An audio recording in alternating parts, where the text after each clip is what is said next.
Hello again and good afternoon. It's time for our lesson today on our topic. Now, at the moment, our topic learning is all about food journeys and fair trade. And we've started this off in a few different ways. We started to think about what this might mean.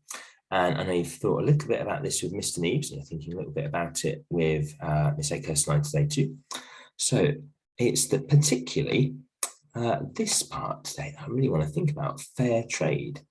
Now, maybe you've got some ideas on what that means already. So feel free to pause now and have a bit of a think about that. And then we'll launch into what we're going to be learning about today.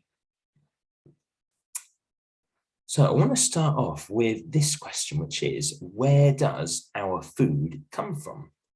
Now, again, hopefully we can have a bit of a discussion about that in the classroom now. So again, pause our video and have a bit of a chat about that. Let's have some hands up. Where does our food come from? Now, I wonder how many of your answers related to this. Probably for the vast majority of us, if not all of us, all of the time actually, our food mainly comes from supermarkets, at least from the kind of most immediate step. Most of us will be getting most of our food from supermarkets, whether your mum or dad shops at Sainsbury's, Tesco, Lidl, Aldi, Co-op, Asda, and so on. Probably they're picking up your dinners, lunches, and breakfasts from a supermarket shelf like this one. But I want to go one step further back. Where does the supermarket get its food from? And that's what we're going to have a bit of a think about today. Now, from speaking to Mr. Neves, I understand he might have looked through some of these slides with you, the idea of where specific foods come from. Let's have a bit of a chat together now. So where do eggs come from? You can pause these along the way. Eggs, I wonder who's got a good idea on that. Hopefully quite a straightforward one. Eggs come from hens. So hens live on farms or in barns and they lay eggs and farmers can collect them. Sometimes eat eggs on their own, but can also mix them up with other foods to make cakes and Yorkshire pudding, some sorts of nice things like that. What about milk? Again, hopefully another fairly straightforward one. What can you tell me about milk? Milk comes from cows, doesn't it? Cows are going to live on dairy farms and they are milked from their udders for milk. What about bread? Where do we get bread from? So bread, not something that comes from an animal, but farmers can grow wheat in their fields. And in the summer, they harvest that wheat using something called a combine harvester. And the farmers mill the grain by grinding it between two stones, and that makes flour.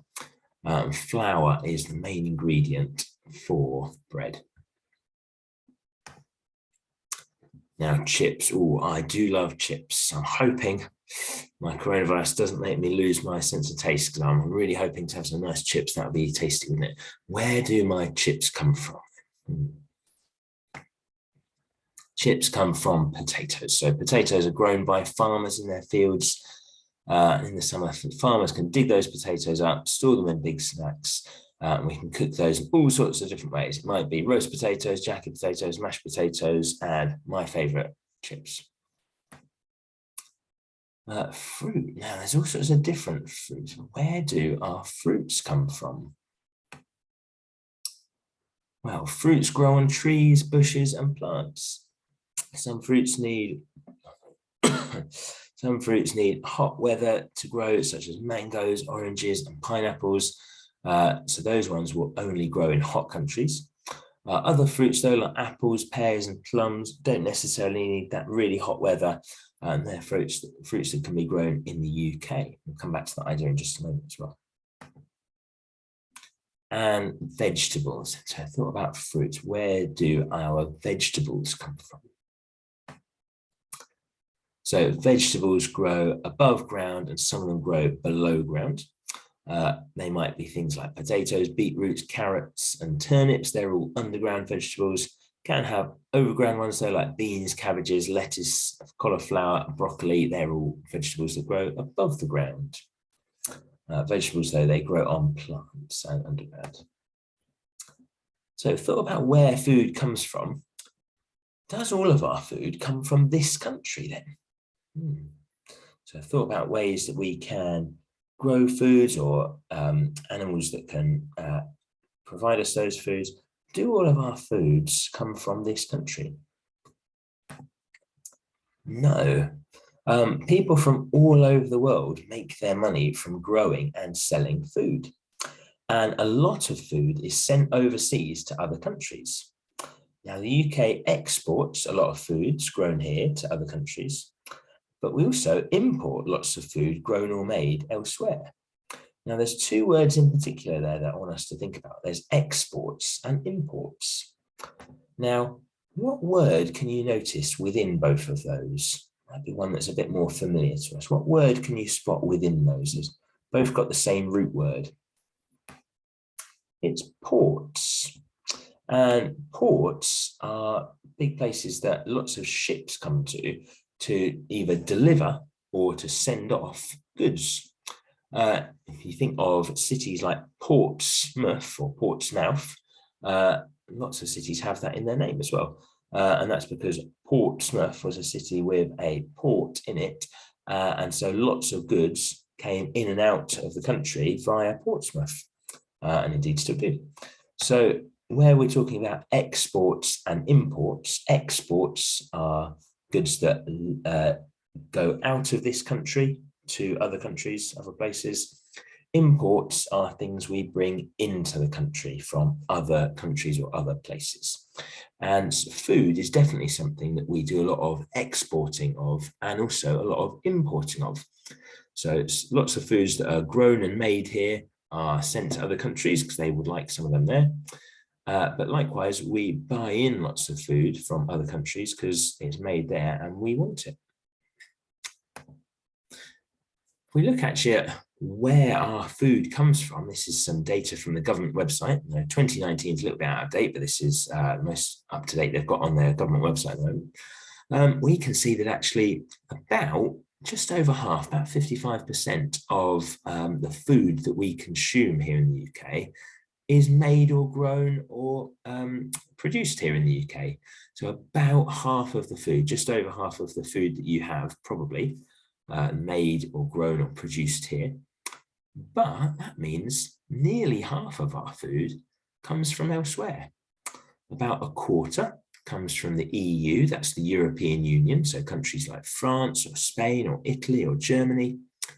And then there's some other places as well which provide smaller amounts of our food. So we have some of our food coming from the continent of Africa, some from North America and South America, some from Asia, and some elsewhere as well.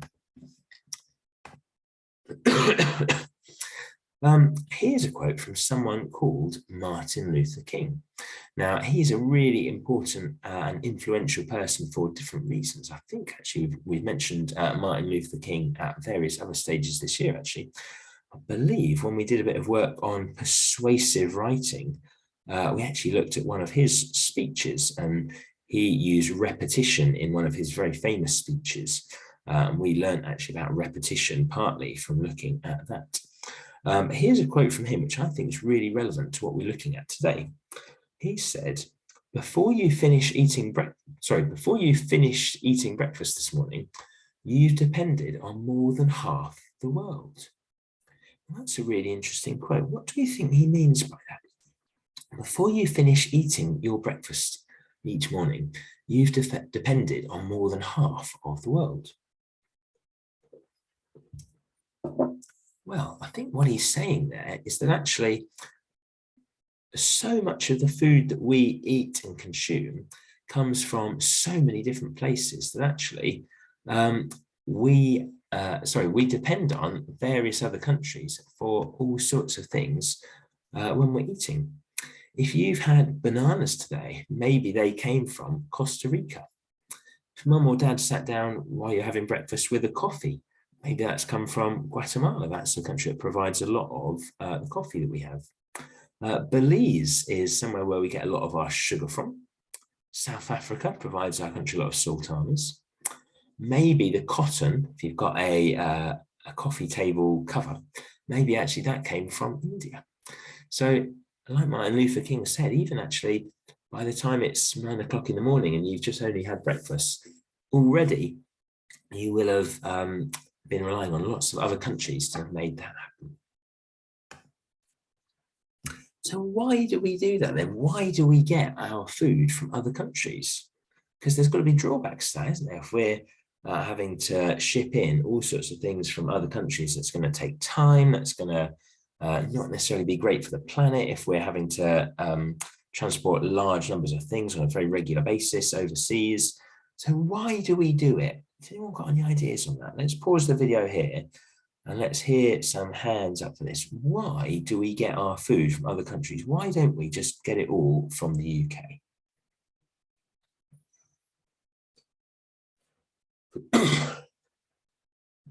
So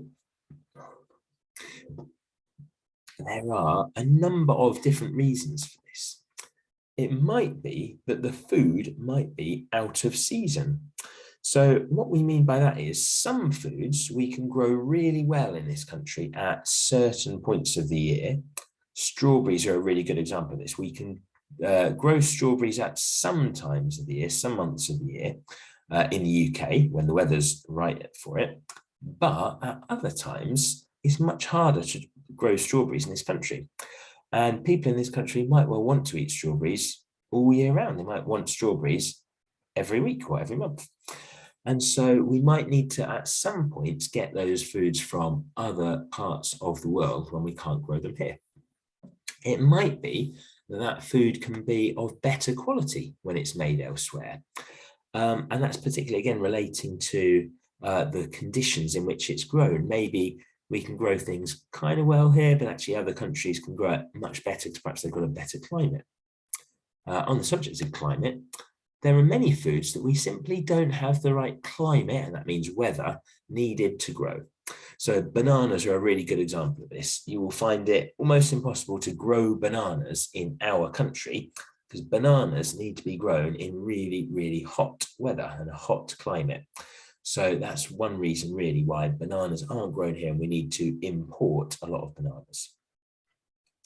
One reason is that we need more food than we are currently making. So that's a really important one. There might not necessarily be enough food to go around if we just relied on the food grown in the UK. We've already seen that only 55% of the food consumed in the UK is grown here. So we do actually rely on other countries to get what we need. And one important reason, which we'll talk about now, is that it can be cheaper. Now you might think, well, that's great, isn't it? Brilliant. If we can get things cheaper from other countries, well, why not? Well, that might be good for us, but in some parts of the world, people who grow food aren't paid a fair price for what they produce. So there are some farmers and some food producers that, even though that's their job and that's what they do, they won't necessarily have enough money for the food, schooling, medicine, or clothing that they need. So there are some parts of the world where, unfortunately, this is the case. The farmers and the growers and the pickers and so on aren't paid a fair price for what they produce. And that's where this organization, Fair Trade, comes in. And you'll recognize fair trade from the title of our topic. Fair Trade are an organization that are determined to make sure that workers get a fair deal for their food. You notice obviously that word fair trade has the word fair in it, and fair is very important to what they do. So they work with more than 1 million farmers from across 74 different countries. And what happens is, if you see this logo, the Fair Trade logo, on certain foods such as bananas, chocolate, and coffee, that means that the workers, the producers, the pickers who've made it were paid a fair price for their work. And that's really important, isn't it? Because we want to make sure that if we're buying foods, that we are helping the people that made it. So this is a really good thing to watch out for. And if anyone goes to the supermarket with mum or dad or whoever does your weekly shop at home, it's a really good thing to look out for. Now, it's not on every single product, because not every single product we import or get some of the ingredients for other countries for. On those that we do, and bananas and chocolate, I would say, are a really good example of this. You very often will find that fair trade logo on the packet. So definitely a really, really good one to be watching out for. And you can actually encourage mum or dad, if you're in the supermarket with them, maybe they're picking up some bananas, you could say to them, oh, has it got the fair trade logo on it? Because that means the workers have been paid a fair price for their work. That's a really, really good and important thing. So we've mentioned already, why buy this? Partly so the workers can get a better life. So because they're paid a fair and better price for their crops, they can afford the schooling and the medicine and things they need and deserve. Partly so the workers, we know, then have better conditions. If fair trade are working with the companies or the organizations that pick and produce food, then that means that the workers actually are looked after well. And also fair trade also reinvests some of their money in projects that help the local communities. So that might, for example, help provide transport to work, might provide bicycles for people that need it there. It might provide wells that can provide safe and clean drinking water. So fair trade, that they're setting things up to make sure that it's fair and good for the people that work there. I'm sad to say though, not everybody does this, and not every product works with fair trade to ensure that their workers are paid a fair price. And in fact, only around 1 in 3 bananas sold in our country are fair trade. So that means 2 in 3 aren't. 2 in 3 bananas, the workers that made them and grew them and picked them, unfortunately, aren't paid a fair price and aren't looked after in the same way. Now, the average cost of a banana in our country has fallen from about 18p a banana to around 11p a banana in the last 10 years. Again, you might be thinking, well, great, we've saved 7p per banana. But the result is that for farmers and workers in countries like Colombia and the Dominican Republic, growing bananas for a living is becoming unsustainable. And that means it can't go on. So if they're not getting paid a fair price for what they're doing, they might stop doing it. So we want to make sure that the people who are doing this are looked after and get a fair price for their food and are given fair access for what they're doing. So your job today then is we are going to make some posters for something called Fair Trade Fortnight. Fair Trade Fortnight is an event launched by the Fair Trade Organisation. And that's 2 weeks where they really encourage everyone to buy fair trade where they can. It encourages you to buy fair trade, to ask mums and dads whether they're shopping fair trade, and to do what we can to help those farmers and pickers who produce our food, make our food, and help us to have the things that we want to eat. It helps them to get a fair price for their work, and therefore to be able to carry on doing what they're doing. So today, you are going to design a poster for Fair Trade Fortnight. You're going to encourage people to make good choices when they are shopping. This is going to be something that you could make on your own if you'd like to, or you could work with a partner to do it. That's fine too. The best ones we're going to put up on display at the back for our fair trade, for our food journeys and fair trade topic board. I'd really love to see what you can produce here. You might have a little did you know, you might say, did you know only 1 in 3 bananas sold in the UK is fair trade? You might draw a banana. Maybe actually you want your whole poster in the shape of a banana. That might be clever. Maybe you're going to put the fair trade logo on there.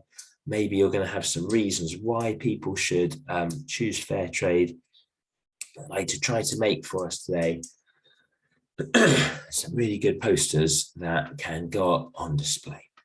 So I want you to have lots of fun with this afternoon. I want these to be really creative and I want them to look great. And I'd love to see when I'm back, it'd make me really happy if we've got some fantastic posters up on display. So have fun with that and enjoy the rest of your afternoon. I'll be back for more videos with you tomorrow.